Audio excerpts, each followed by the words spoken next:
Jeremy, payag ka ba na alis na ulit ako? Iwanan ko na kayo. Papunta na ako ng Saudi at abroad. Oo. Ikaw, Junalyn, payag ka ba? Oo. Naalis na ako bukas. Oo. Papunta ng Saudi. Oo. Ikaw, DJ. Iiwan ka na. Wala kang magagawa kasi ang pumayag, dalawa. Si ate mo, Junalyn, si ate mo, Jeremy, pumayag na. Aalis na ako. Babay na. Matigas ang ulo mo. Tara na, ate daw. Ito sa labas. Hindi ko gusto yan, DJ. Pamugis ka na pa. Dahil inaaway mo ako dito. Apa, dali na. Please Bubog ka mo na. ako. Lahat ng damit ko, ilagay mo na sa malita. Aalis ako, bamay madaling araw. Pagtulog na si DJ. Hindi ko talaga gusto yan. Gusto ko na magtrabaho. Ngayon, bahala kayo sa buhay nyo. Kung anong gusto kayo nyo rito. Wala ka ng papa.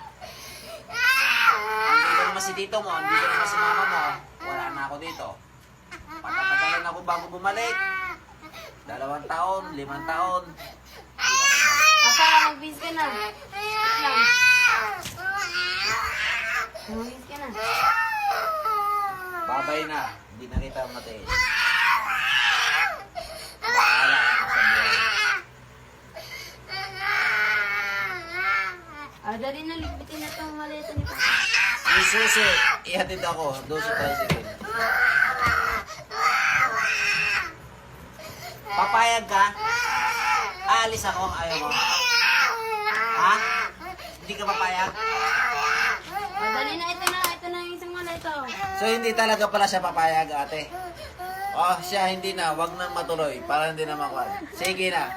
Babay na. Hindi na matutuloy. Hindi na ako aalis. Kasi yung aking junior, ayaw akong payagan na umalis. So, no choice ako. Kahit dalawa kayong magkampi, ayaw nito, dito ako. Kakampi ako dito. Kasi junior ko to. Hindi na ako alis. Aalis na si Papa mamaya madaling Hindi na. Iiwan ka na.